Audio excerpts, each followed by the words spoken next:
ये तुम्हारे ऑफिस का सर्च वारंट। पूरे ऑफिस की छानबीन करो। आप ज़रा बाहर जाइए, मुझे उनसे कुछ पूछताछ करनी है। Please sit sir.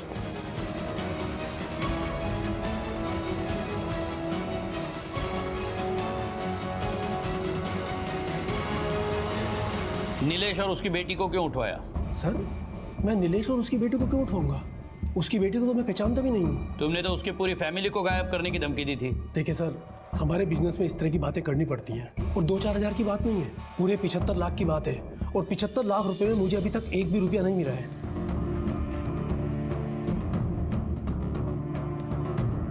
अगर कुछ मिला ना ऑफिस में से सब उमा, ये देखिए।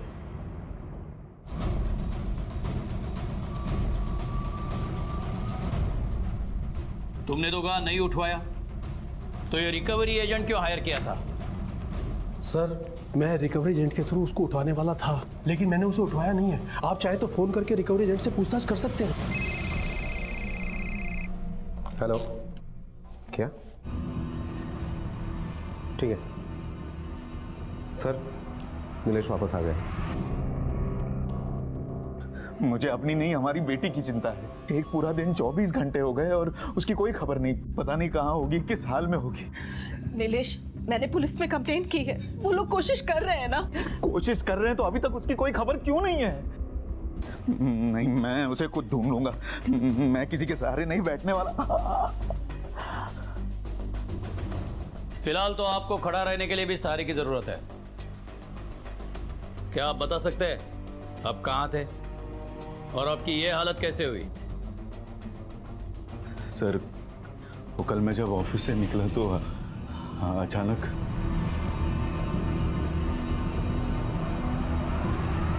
उन लोगों ने मुझे बहुत मारा सर। क्या वो लोग रईस शेख के आदमी थे? पता नहीं, हो सकता है सर, क्योंकि उसी ने मुझे धमकी दी थी। नीलेश मेरा पैसा लौटा दे वरना ऐसी जगह भेजूंगा जहाँ तू सोच भी नहीं सकता।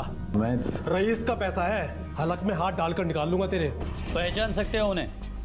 शक्लें तो देखी होगी ना? नहीं सर, उन लोगों ने अपने चेहरे ढके हुए थे। कुछ बताया उन्होंने कि तुम्हें क्यों उठाया, क्यों मारा? वो बोल कम मार ज्यादा रहे थे। यहाँ पर एक ही बात बोल रहे थे कि मैंने कहा ना, अपना घर बेच दे वरना अपने जान से जाएगा। मानिक शाह, नीलेश वो लोग मानिक शाह के लोग हैं क्या? ये मानिक शाह कौन है? सर, ये मानिक शाह हमारा पड़ोसी है। उसे पता था कि मुझे पैसों की सख्त जरूरत है, इसलिए उसने हमारा घर खरीदने का ऑफर रखा। वो कीमत बहुत कम लगा रहा था। मुझे पैसों की सख्त जरूरत थी, कर्जा चुकाना था, इसलिए मैं तो मान गया, लेकिन नंदिनी ने साफ मना कर दिया। उसके बाद से उसने धमकी देना शुरू कर दिया। क्या हाल है मोटा भाई? बस अरे कब से कह रहा हूँ ये फ्लैट मेरे को दे दो, अभी मान जाओ ना, वरना मनाना पड़ेगा मुझे तुमको। और ये जो ऊपर वाला है ना, इसका जो हुक्म है वो तो मुझे मानना ही पड़ेगा ना।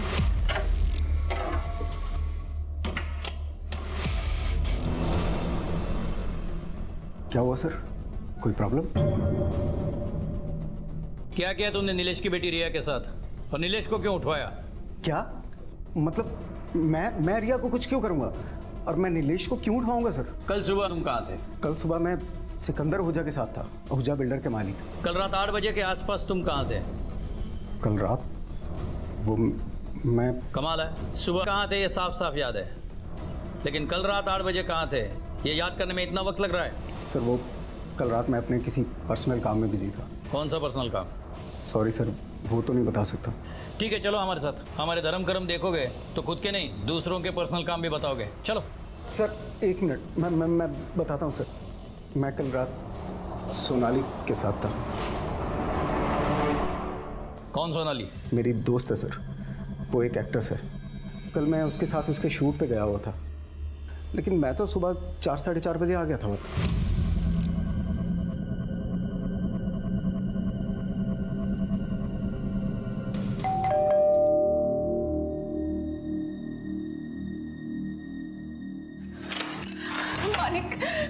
मानिक, वो मेरे घर में चोरी हो गई है, सब कुछ चोरी हो गया। मानिक, तुम मेरे साथ अभी चलो, अभी पुलिस के पास चलो। मानिक,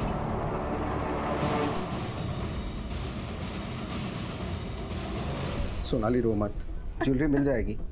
अरे ऊपर वाले का शुक्र है कि तू ठीक ठाक है। आपको कब पता चला घर में चोरी हुई है? सर मैं 2-3 दिन से तो नाइट शिफ्ट पे थी।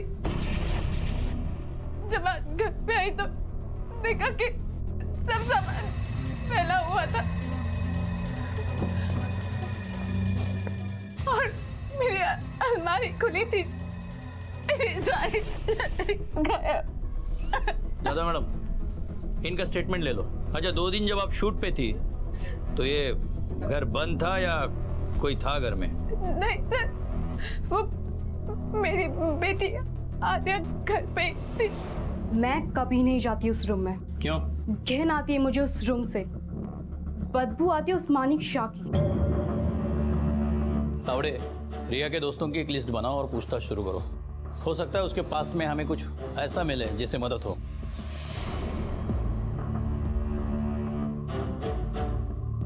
इसी एक ही प्रीमाइसेस में एक लड़की गायब हो जाती है। छोड़ो मुझे, छोड़ो। उसी शाम उसका बाप किडनैप हो जाता है और उसके घर के पास से ही घर में गहने चोरी हो जाते हैं। ये इत्तेफाक नहीं हो सकता। सर आपको क्या लगता है ये तीनों क्राइम एक दूसरे से जुड़े हुए हैं? शायद, क्योंकि नीलेश पे कर्जा था। रईस पैसों के लिए उसके जान के पीछे पड़ा था और लगभग उतने ही पैसों की चोरी हुई जितना नीलेश पे कर्जा था। चोरी या तो नीलेश कर सकता है या माणिक। सर नीलेश के पास तो क्राइम करने का मोटिव है, लेकिन माणिक अपने गर्लफ्रेंड के घर में क्यों चोरी करेगा? नीलेश को फंसाने के लिए। आर्या भी चोरी कर सकती है अपनी माँ को सबक सिखाने के लिए। सोनाली के घर के आसपास के सारे चाबी वालों से पूछताछ करो। कहीं आए दिन किसी ने सोनाली के घर के डुप्लीकेट चाबी तो नहीं बनवाई, है ना? तावड़े, इन तीनों के घर की तलाशी लो। अगर इन तीनों में से किसी ने चोरी की है तो गहने उन्हीं के घर में मिलने चाहिए।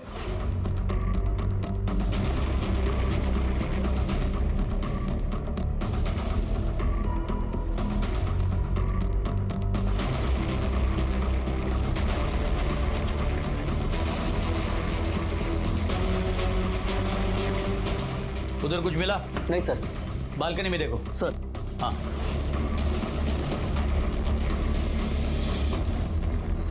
सर ये क्या हो रहा है, मुझे तो कुछ समझ में नहीं आ रहा। हमारी बेटी गुम हो गई है, मैंने इतनी मार खाई है कि मैं ठीक से अपने पैरों पर खड़ा भी नहीं हो पा रहा हूँ। हमें आपकी मदद की जरूरत है, उल्टा आप हमारे ही घर की तलाशी ले रहे। सर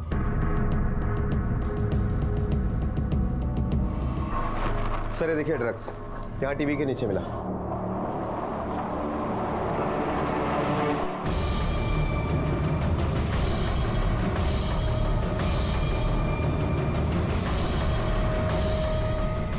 तावड़े, रिया के कॉल रिकॉर्ड्स फिर से चेक करो। उसके बेडरूम में ड्रग्स मिलने का मतलब यह है कि एक तो वो ड्रग्स लेती है या बेचती है। इन दोनों सूरत में उसके मोबाइल में ड्रग सप्लायर या पैडलर का नंबर मिलना चाहिए। देख लो ज़्यादातर किस नंबर पे वो बात करती थी। और हाँ, वो सोनाली की बेटी आर्या के बारे में कुछ पूछताछ की तुमने? जी सर, बिल्कुल काम से काम रखने वाली लड़की है। सोसाइटी में, स्कूल में उसके कोई दोस्त नहीं है, बस अपने ही धुन में रहती है। और सर हमने सोनाली के घर पर भी पूछताछ की तो वहाँ हमें ऐसा कुछ भी नहीं मिला जिससे ये साबित हो सके कि चोरी आर्या ने ही की है। हम रिया पे कॉन्सेंट्रेट करते हैं क्योंकि ड्रग इंसान से कुछ भी करवा सकता है। ये चोरी तो मामूली चीज़ है। हो सकता है कि रिया ने ज्वेलरी चोरी की हो और वो गायब हो गई।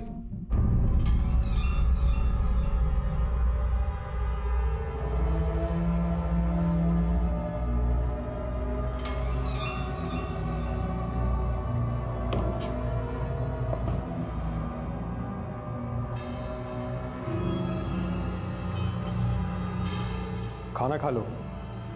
नहीं खाना मुझे। देखो प्लीज, मुझे मुझे मुझे कुछ खाना नहीं चाहिए। मुझे थोड़ी सी ड्रग दे दो प्लीज दे दो। देखो मेरी हालत देखो, मैं मर जाऊंगी।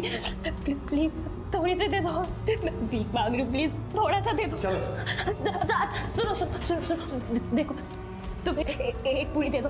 एक नहीं तो अच्छा एक दो दे दो, प्लीज दे दो प्लीज। तुम्हें पैसा चाहिए? नहीं, तुम्हें ना जो करना है वो कर लो। तुम्हें जो करना है ना वो कर लो। रिया क्या कर रही हो? बंद करो बदतमीजी। आप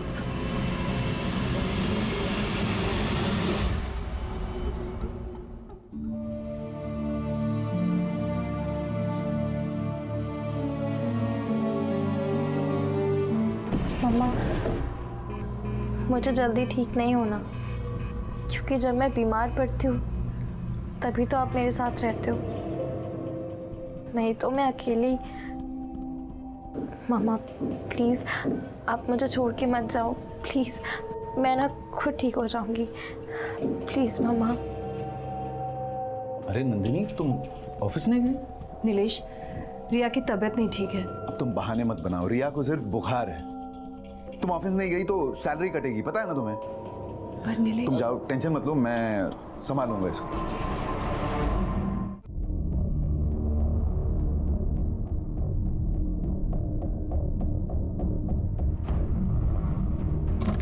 मजा आया ना तुम्हें? हाँ? अपने ऑफिस के लोगों के सामने मेरा तमाशा बनाकर। Shut up Nilesh, I don't want to talk to you. मैं नहीं ले गई थी, तुम गए थे मेरे साथ। ये आदमी कभी नहीं सुधरेगा। रिया, ओह यस, आज तुम्हारा बर्थडे है ना? हैप्पी बर्थडे बेटा। I am sorry.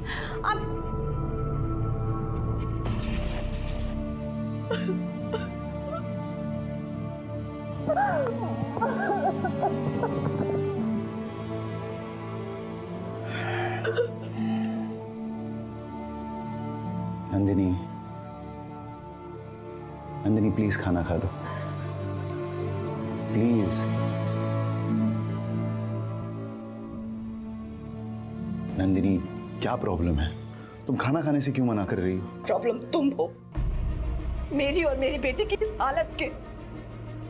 नीलेश, ना तुम कभी अच्छे बाप बन सके, ना ही तुमने मुझे कभी अच्छी माँ बनने दिया। कभी जाकर उसको पूछा उसे कोई तकलीफ है या नहीं? नहीं, मैं सिर्फ तुम्हें ब्लेम क्यों कर रही हूँ? मैं भी उतनी ही जिम्मेदार हूँ जितने कि तुम हो। तुम्हें पता है उसकी तकलीफ मैं और तुम है नीलेश। शायद इसीलिए उसने इस ड्रग्स का सहारा लिया। ड्रग्स।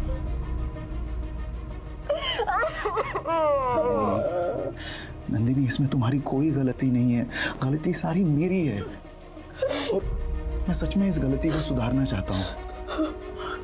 प्लीज रो मत, प्लीज मत रो, प्लीज मत रो। हमारी रिया वापस आ जाएगी।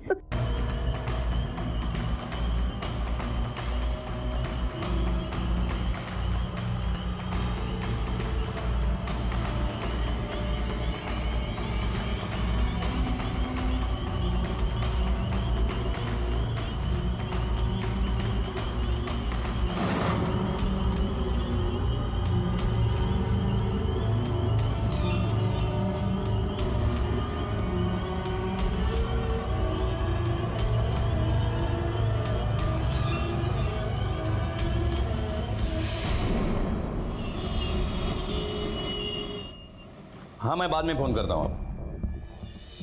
सर, रिया के दो खास दोस्तों का पता चला है, अश्विन और सोहम, जो सेम बिल्डिंग में रहते भी हैं और एक ही कॉलेज में पढ़ते भी हैं।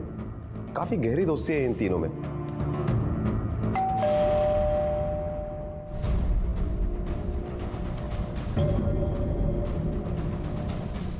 कौन है सोहम? देखिए इंस्पेक्टर साहब, आप ठीक नहीं कर रहे हैं। अरे किसी का बेटी गायब हो जाएगा तो आप हमारा बच्चा लोग पे शक करके उनसे उल्टा सीधा सवाल जवाब पूछेंगे, सब नहीं चलेगा।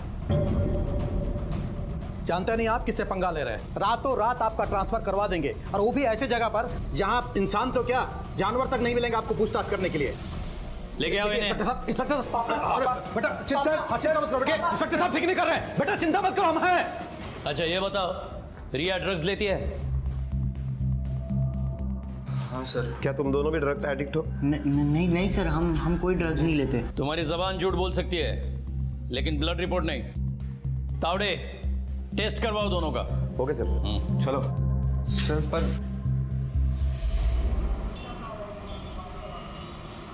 सर, दोनों सच बोल रहे हैं, रिपोर्ट एकदम क्लियर है, दोनों ड्रग्स नहीं लेते। तुम दोनों जा सकते हो, लेकिन शहर से बाहर जाने की इजाजत नहीं। मतलब नो ट्रिप, नो आउटिंग, समझे? जी सर। जाओ। Thank you sir. चल। सर, रिया के कॉल रिकॉर्ड में एक नंबर मिला है, ड्रग सप्लायर असलम का है।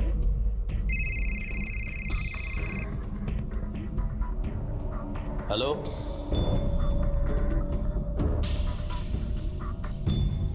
ठीक है,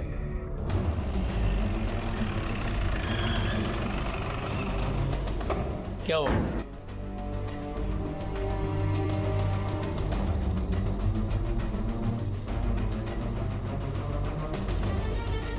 तावड़े, ऊपर पानी की टंकी चेक करो। आगे मत आना, रोक दो, थांबो देना।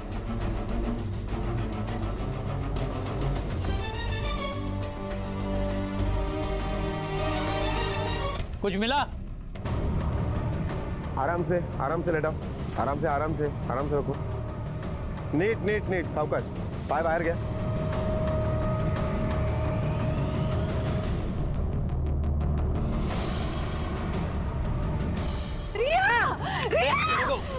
रुक जाइए आप, रुक जाइए। एक मिनट, कौन है? पीछे लो, संभालो जरा।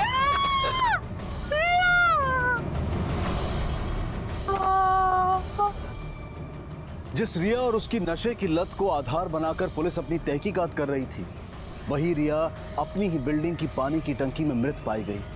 पर रिया के कत्ल ने एक बात तो साफ कर दी थी कि वो अकेली नहीं थी, बल्कि उसके साथ कोई और भी था। यह संभव है कि चोरी के गहनों की वजह से ही उसका कत्ल हुआ हो और कातिल कोई ड्रग सप्लायर या उसका कोई जानकार ही हो। रिया के कॉल रिकॉर्ड से मिला एक नंबर असलम नाम के ड्रग सप्लायर का था, जिससे रिया ड्रग्स लेती थी। अब पोस्टमार्टम की रिपोर्ट के बाद पुलिस ने अपनी तहकीकात को सही दिशा देने की एक नई शुरुआत की। सर, ये रही रिया की पोस्टमार्टम रिपोर्ट और इसके मुताबिक रिया की मौत 6 तारीख को रात को 11 से 1 बजे के बीच में दम घुटने की वजह से हुई और रिया के मरने के बाद उसके सर पर किसी सख्त चीज से चोट हुई है। इसका मतलब कत्ल के बाद लाश पे चोट आई है। हो सकता है तावड़े के 12 बजे टंकी में पानी कम होगा। कातिल ने लाश को छुपाने के लिए उसे सर के बल फेंका होगा। लाश के सर पे चोट आई होगी और पानी में खून बहा होगा। एक काम करो तावड़े, असलम को उठाओ। ठीक है सर।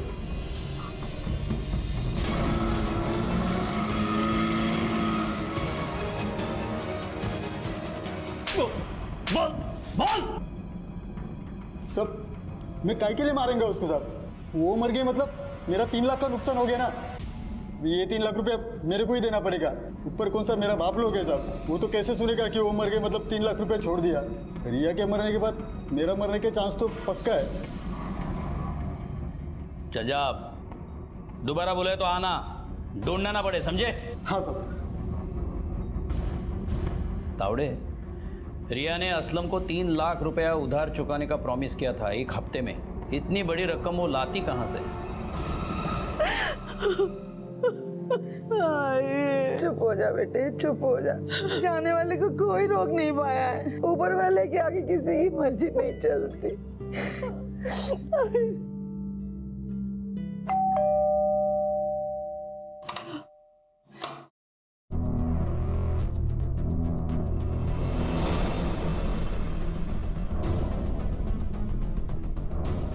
हमें पता है ये सही वक्त नहीं है सवाल पूछने का, लेकिन क्या आप जानते थे आपके बेटी को एक ड्रग डीलर को, असलम को 3 लाख रुपए देने थे? क्या तुम जानती थी? हम अपनी बच्ची को जान ही कहाँ पाए नीलेश, टाइम ही कहाँ दिया उसे। बस अपनी अपनी उलझनों में उलझे रहे हम लोग। ज्यादा बात करने की जरूरत नहीं है, समझी? आज 4 पैसे कमाने लगी हो तो सुना रही हो। वो दिन भूल गई जब मैं दिन रात मेहनत करता था, काम करता था और तुम घर में बैठी थी। एहसान कर रहे थे मुझ पर। रिस्पॉन्सिबिलिटी हूँ तुम्हारी, पत्नी हूँ तुम्हारी। अच्छा, सारी रिस्पॉन्सिबिलिटी मेरी, तुम्हारी कोई रिस्पॉन्सिबिलिटी नहीं है। तुमसे तो बात करना बेकार है। क्या है? जाओ अंदर जाके बैठो तुम। नीलेश देखो, इस तरह ऊंची आवाज में बात मत क्या करो मुझसे। तुम चुप। सुना नहीं तुमने क्या बोला उसने? जाओ अंदर। यहाँ क्यों खड़ी हो तुम? जाओ। आप लोगों का झगड़ा देखने खड़ी नहीं हुई हूँ मैं। रिपोर्ट कार्ड पे साइन चाहिए थे।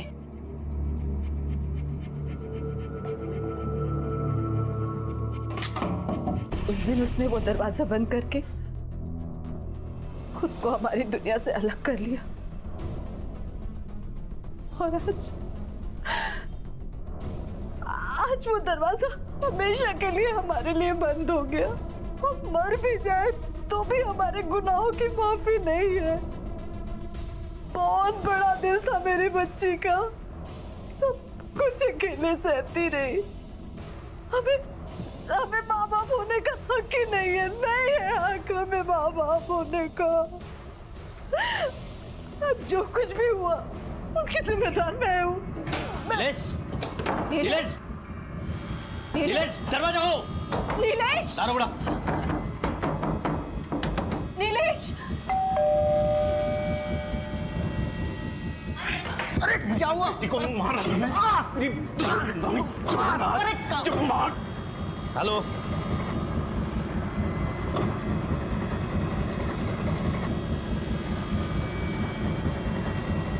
मैं जिंदा नहीं छोड़ूंगा। मैंने तेरी बेटी को नहीं मारा।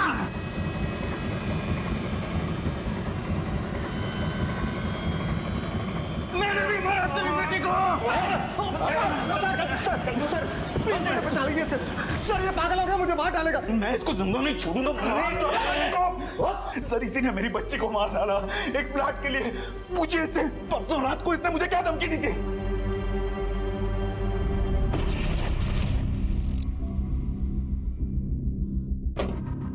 क्या मोटा भाई, कब तक ऐसे पागलों की तरह भटकोगे? ऊपर वाले की कसम, तुम्हें इस तरह देख के बहुत मन दुखता है।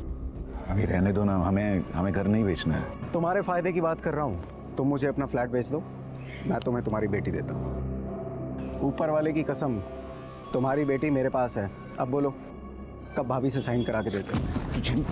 ऐसा नहीं करना मोटा भाई, बेटी जिंदा चाहिए ना तुमको, तो ऐसा नहीं करना, वरना उसको जिंदा से मुर्दा बनाने में ना मुझे टाइम नहीं लगेगा। ये बात तूने पहले क्यों नहीं बताई? सर मैं डर गया था सर। मुझे लगा कि अगर मैं आप लोगों के पास आ जाऊंगा तो ये मेरी बच्ची को मार देगा, और इसी ने मेरी बच्ची को मारा है सर। मैं इसको मार डालूंगा। एक फ्लैट के लिए इसने मेरी बच्ची को मारा है। मैं इसको मार दूंगा सर। मुझे अगर फांसी भी चढ़ना पड़ेगा तो मैं मार डालूंगा इसको।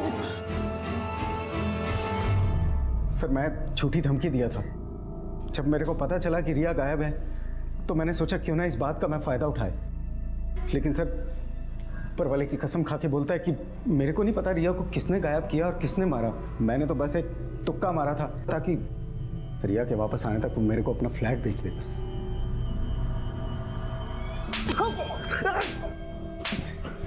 तुझे पता नहीं तेरा ये तुक्का तुझे कहां पहुंचा सकता है। तेरा ऊपर वाला भी तुझे नहीं बचाएगा, समझे? सर मेरी बात का यकीन कीजिए सर, मैंने रिया को नहीं मारा सर।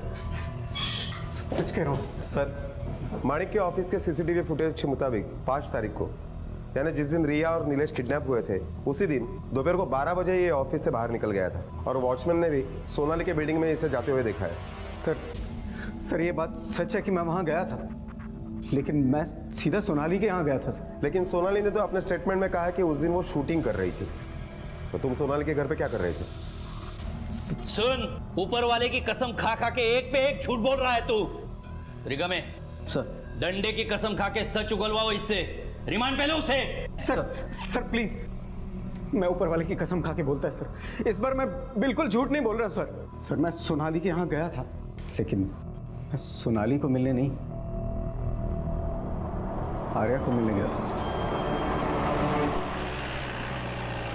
मानिक सच बोल रहा है, उस दिन मुझसे मिलने वो आया था। क्या हुआ, शौक लग रहा है? प्रॉब्लम क्या है? मेरा और उसका रिलेशन है, तुम्हारे जितना खास दोस्त वो मेरा भी है। आर्या, ये सब तूने सिर्फ पैसों के लिए नहीं किया है मैंने, ये सब कुछ हम दोनों ने फ्री में किया है। शर्म नहीं आई ये सब करते हुए? कैसी है इसमें शर्म? तो मुझे तब आई थी जब मुझे ये पता लगा था कि मेरी माँ ज्वेलरी और पैसों के लिए किसी के भी साथ जा सकती है। माँ बनने का फर्ज तो तुमने निभाया ही नहीं है कभी, इसलिए मैंने तुमसे तुम्हारा खास दोस्त छीना। अब समझ आया किसे शर्म है?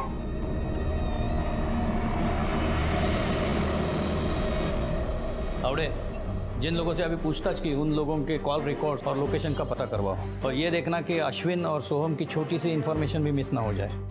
उनके कंप्यूटर के आईपी एड्रेस ले लो, और देखना कंप्यूटर में ये लोग क्या करते हैं। कहीं डिजिटल होने का फ़ायदा तो नहीं उठा रहे, या हिंदी फिल्म देख के कोई प्रैक्टिकल तो नहीं कर रहे।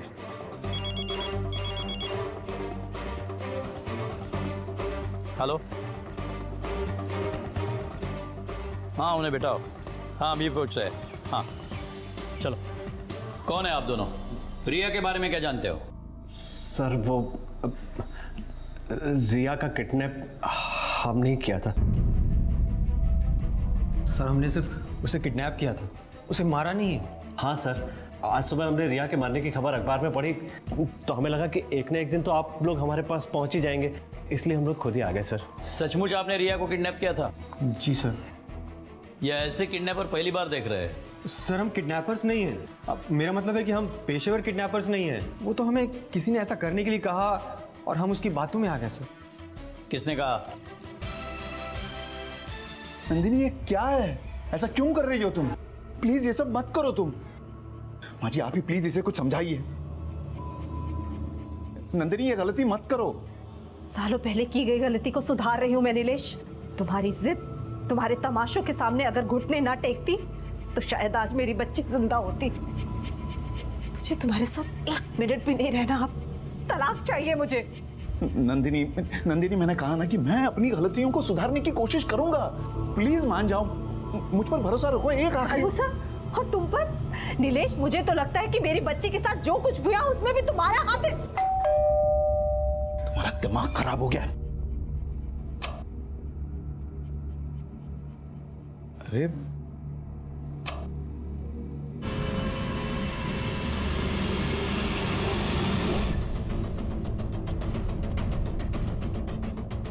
चलो अंदर।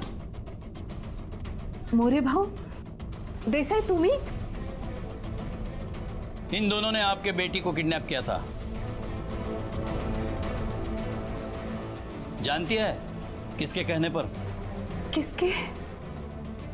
वो कोई किडनैपिंग नहीं थी सर, बस मेरी एक नादान सी कोशिश थी अपनी बच्ची की बुरी आदत छुड़ाने की।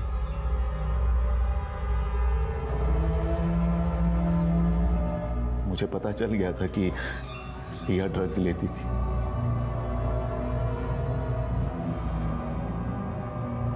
रिया,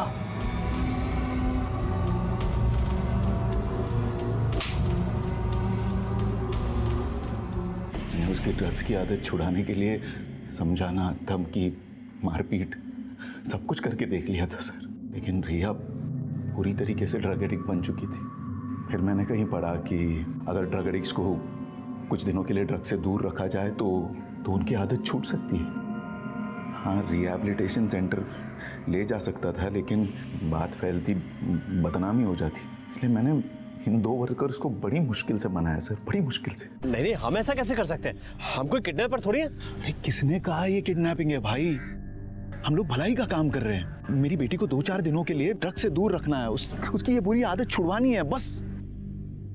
प्लीज मेरी मदद कीजिए। ठीक है, मैंने पूरा इंतजाम कर दिया था, मतलब उसके रहने खाने का, सिक्योरिटी का, उसे कोई तकलीफ ना हो, इसका पूरा बंदोबस्त कर दिया था। मुझे लगा कि 6-7 दिन वो अगर ड्रग से दूर रही तो उसकी ड्रग की आदत छूट जाएगी। इसका क्या सबूत है कि तुम सच बोल रहे हो? सर, ये सच बोल रहा है। ये मोबाइल उस देसाई का है जिसने किडनैपिंग करवाई थी, और इस मोबाइल में इन लोगों की सारी बातें रिकॉर्ड है, ताकि अगर ये मुकर जाए तो वो लोग ना फंसे। मतलब तुमने अपने प्लानिंग के तहत माणिक को भी मारा? सर मैंने उसे नहीं मारा सर, रिया उन दोनों के पास से भाग गई थी। हम कैसे मान ले कि तुमने रिया को किडनैप किया लेकिन मारा नहीं? सर वो मेरी बेटी थी सर, मैं क्यों उसे मारूंगा? तावड़े, इसका केस रजिस्टर करो। रिया को किसने मारा इसका पता हम लगाएंगे। इसका इंटेंशन अच्छा हो या बुरा हो, क्राइम इसने किया है। सर तावड़े, कुछ पता चला माणिक के बयान में कितनी सच्चाई है? नहीं सर, हमने जो छानबीन की उसमें हमें ऐसा कुछ भी नहीं मिला जिससे ये साबित हो सके कि माणिक ने ही रिया को किडनैप किया था या उसका मर्डर किया था।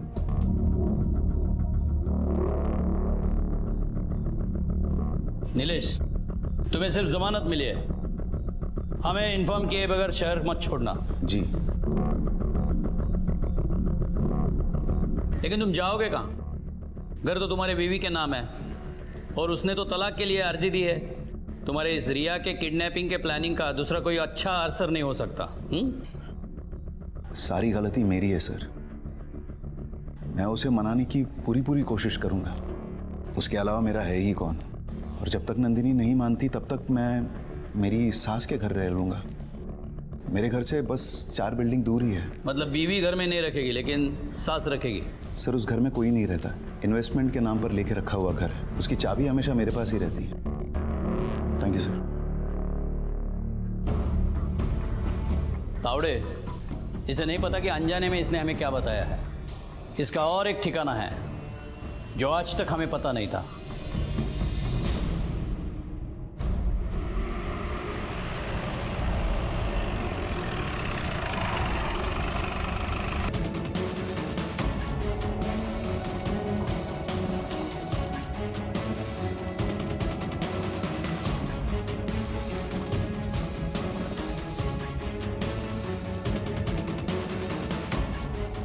सर ये अंदर मिला है।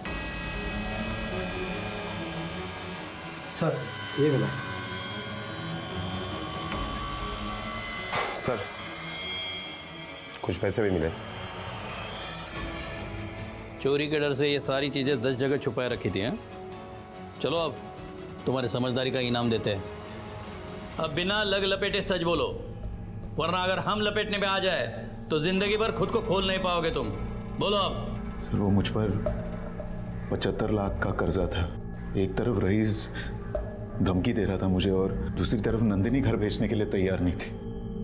फिर एक दिन मैंने रिया को फोन पर बात करते हुए सुना। हाँ देख, तू टेंशन मत ले। देख 5 तारीख को सोनाली आंटी घर पे नहीं रहेगी। हाँ मैं जाके सारे गहने साफ करूँगी। हाँ चल।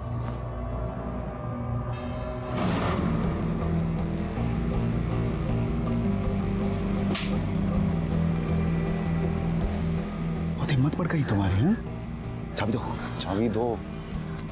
ड्रग्स तो लेती ही थी तुम, अब तुमने चोरी भी करना शुरू कर दिया। मैंने वो चाबी रिया को चोर बनने से बचाने के लिए उससे छीन ली थी, पर फिर मुझे लगा कि रईस से छुटकारा पाने का इससे बेहतर तरीका और कोई नहीं हो सकता। मैंने ज्वेलरी चोरी करने का प्लान बना दिया। इस प्लान के चलते मैंने पहले रिया को किडनैप करवाया, फिर मैंने सोचा कि उसे 5-6 दिन कहीं छिपा कर रखूंगा, उस दौरान चोरी कर लूंगा और फिर जब मामला ठंडा हो जाएगा तो फिर उसे वापस ले आऊंगा। रिया का किडनैप होते हुए मैंने देखा था। मैंने कुछ देर इंतजार किया, फिर मैं सोनाली के बिल्डिंग गया और डुप्लीकेट चाबी से उसके घर का दरवाजा मैंने खोला।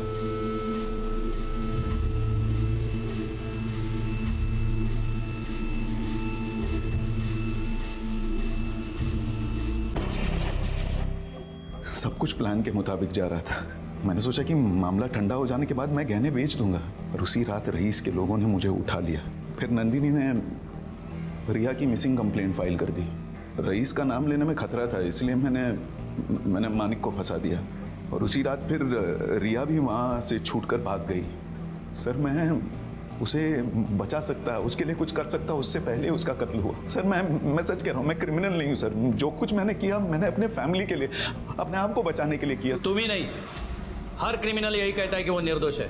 सर अपनी एक बेवकूफ़ी और लालच की वजह से अपनी बेटी की जान तक गंवाई है तुमने। जो कुछ न करके बहुत कुछ पाना चाहते हैं, उनका अंत यही होता है। कलयुग में कोई किसी का साथी नहीं होगा, अपने ही एक हाथ को दूसरे का सहारा नहीं होगा। ये कहावतें आज सच साबित होती दिख रही हैं। क्या ये अश्विन और सोहम का कॉल रिकॉर्ड्स है और उनके कंप्यूटर से निकला हुआ आईपी एड्रेस है। अश्विन और सोहम के कॉल रिकॉर्ड्स और उनके कंप्यूटर से मिली जानकारी ने पुलिस के सामने इस केस को खोल कर रख दिया। साफ दिखाई दे रहा था कि दोनों ऑनलाइन सट्टे में इन्वॉल्व हैं और उन्हें पैसों की सख्त जरूरत थी। नहीं सर, हमने रिया का खून नहीं किया है, बल्कि हमने भी रिया की बॉडी तभी देखी जब आप लोग ने टंकी से बाहर निकाली।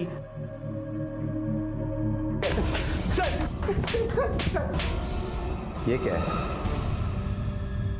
तुम्हें लगा सीसीटीवी कैमरा खराब हो गया है इसलिए कोई सुराग नहीं मिलेगा, लेकिन तुम लोग जब रिया के साथ थे तो 2 लड़कियां अपना सेल्फी निकाल रही थी और उसके बैकग्राउंड में तुम लोग साफ दिखाई दे रहे हो।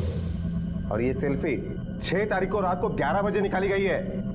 उन लड़कियों ने रिया के मर्डर की खबर पढ़ी और फोटो देखी और जागरूक नागरिक का फर्ज अदा किया। पुलिस स्टेशन आई और फोटो दी।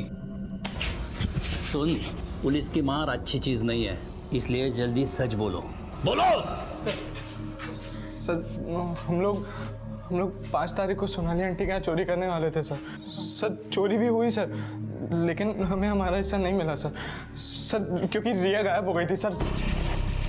क्या यार, रिया ने बेवकूफ बना दिया।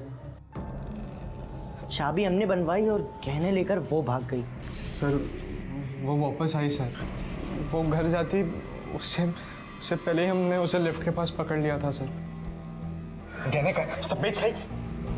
यहाँ बात करना ठीक नहीं है, एक काम करते हैं टेरेस पर जाते हैं, ऊपर बात करेंगे। चल सर फिर हम उसे टेरेस पे लेके गए सर। सर हम तो उसे टेरेस पर सिर्फ बात करने के लिए लेकर गए थे। सोहम, देख सोहम तू समझ नहीं रहा, मेरे पापा ने मेरा किडनैप करवाया था, इतनी मुश्किल से मैं देख हमें तेरी ये झूठी दर्द भरी कहानी नहीं सुननी है, समझी ना रिया तू। हमें हमारा हिस्सा दे दे। और देख जैसा तू समझ ना कि हम दोनों बेवकूफ हैं, वैसे हम हैं नहीं। देख तुझे मानना है मान, भाड़ में जा। बगल पैसे लिए तो हम वहां भी नहीं जाएंगे, समझी? बात छोड़, जब तक तू सच नहीं बोलेगी ना सोम, छोड़ना नहीं इसको जब तक ये हाँ नहीं बोलती।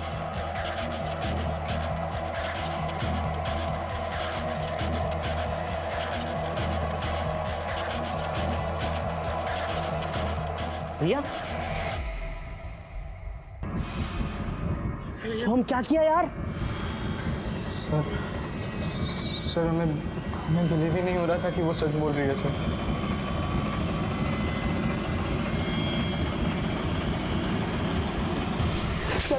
नशे और जुए की लत ने तुम दोनों को क्रिमिनल बनाया है। इसमें जितना दोष इनका है उतना ही दोष इनके माँ बाप का भी, जो इस बात से बिल्कुल अनजान थे कि इनके बच्चे गलत राह पर निकल चुके हैं। नीलेश को चोरी और अपनी बेटी रिया को किडनैप करने के जुर्म में, और अश्विन और सोहम को चोरी, सबूत मिटाने और कत्ल के जुर्म में गिरफ्तार किया गया है। आज जरूरत है कि हम सब संवेदनशील बने, अपने विवेक का इस्तेमाल करें, सही और गलत में फर्क करना सीखें, अपने बच्चों को समय दें, उन्हें समझने की कोशिश करें, ताकि समझ स्वस्थ बने, न कि अपराध की प्रयोगशाला। इसी विचार के साथ अब मैं अनूप सोनी आपसे विदा लेता हूं।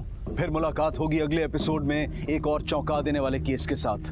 तब तक अपना और अपने परिवार का ख्याल रखें और देखते रहें क्राइम पेट्रोल डायल 100।